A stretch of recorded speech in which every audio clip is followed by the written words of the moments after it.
Bonjour à toutes et à tous et bienvenue dans la quotidienne de l'IA, la rubrique du premier site d'information sur l'IA évidemment, ia-info.fr.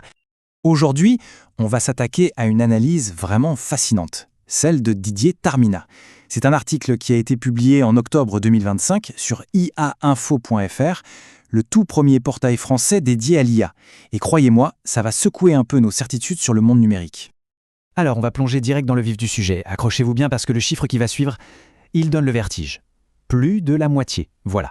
Imaginez un peu, plus de 50% des contenus qu'on lit en ligne, ils ne sont plus écrits par un être humain. Et attention, ce n'est pas une projection pour le futur, non, c'est la réalité, c'est maintenant. L'article le dit très clairement.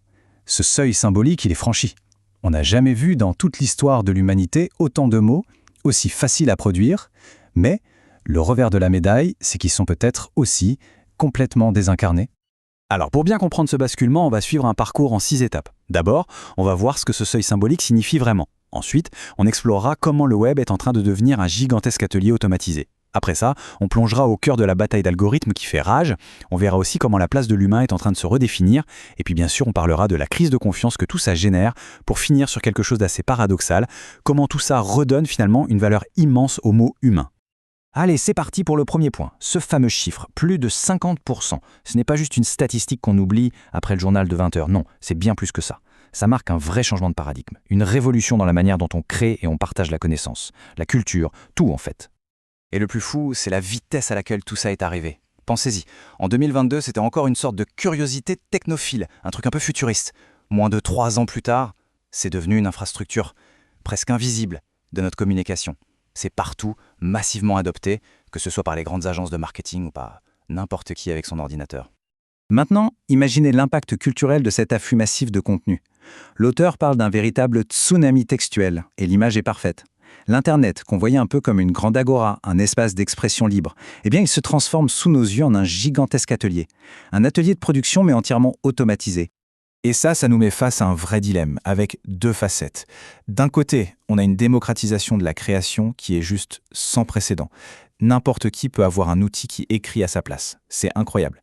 Mais de l'autre côté, on a une érosion du sens, de la responsabilité, qui est assez inquiétante.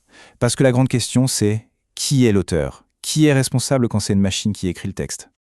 Cette saturation de contenu, ça ne s'arrête pas là. Ça crée une nouvelle onde de choc. Cette fois, c'est sur le plan économique et technique. Et là, bienvenue dans la bataille des algorithmes. La métaphore du champ de bataille, elle est vraiment parlante. Imaginez, quand des milliers de textes disent plus ou moins la même chose, comment on fait pour savoir lequel a de la valeur, lequel est pertinent ? C'est là que l'algorithme devient le juge suprême. C'est lui qui va filtrer, qui va classer, et au final, c'est lui qui va décider ce qu'on va voir et tout ce qui restera invisible. Et sur ce champ de bataille, on a 2 camps qui s'affrontent. D'un côté, il y a les systèmes de génération, ces fameuses fermes de contenu qui inondent littéralement les plateformes de texte, et de l'autre, les systèmes de détection. Pensez aux moteurs de recherche par exemple, qui déploient des trésors d'ingéniosité pour reconnaître les signatures de l'IA. C'est fascinant, la machine sait désormais identifier la machine.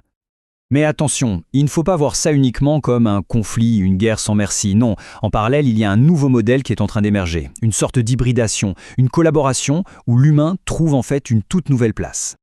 Et c'est ça le point crucial. Le rôle de l'humain change complètement. On n'est plus simplement celui qui rédige, qui aligne les mots. Non, on devient un véritable chef d'orchestre. C'est l'humain qui donne l'idée, qui fixe le cadre, la tonalité, et c'est la machine qui exécute, qui propose. L'écriture devient alors un dialogue, un ping-pong créatif entre l'humain et l'IA. Bon, maintenant, il faut qu'on aborde la conséquence la plus profonde et peut-être la plus insidieuse de cette automatisation à grande échelle. Et là, on parle de la crise de la confiance. Et ça nous amène à la question essentielle de cette nouvelle ère, une question toute simple. Si tout est plausible, que peut-on encore croire ?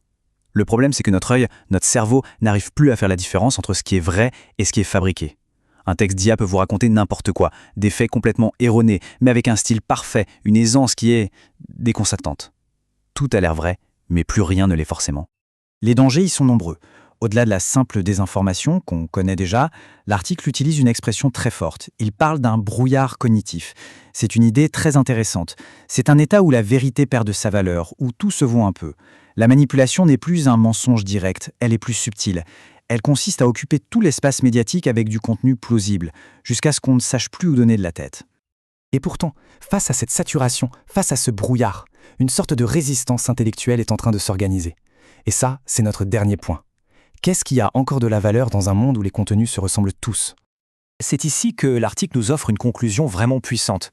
Dans cet océan de textes lisses, parfaits, presque trop parfaits, la valeur se déplace. Elle se déplace vers ce que la machine, justement, ne sait pas produire. L'imperfection, la nuance, la petite dissonance, l'hésitation, bref, tout ce qui fait notre humanité. Le mot sincère, même s'il est un peu maladroit, redevient un luxe. Finalement, la vraie différence, elle ne se joue plus sur notre capacité à écrire vite et bien, mais sur notre capacité à penser avant d'écrire. C'est une belle leçon. Pour continuer à explorer ces sujets qui sont absolument passionnants, retrouvez toute l'actualité autour de l'intelligence artificielle sur le portail ia-info.fr.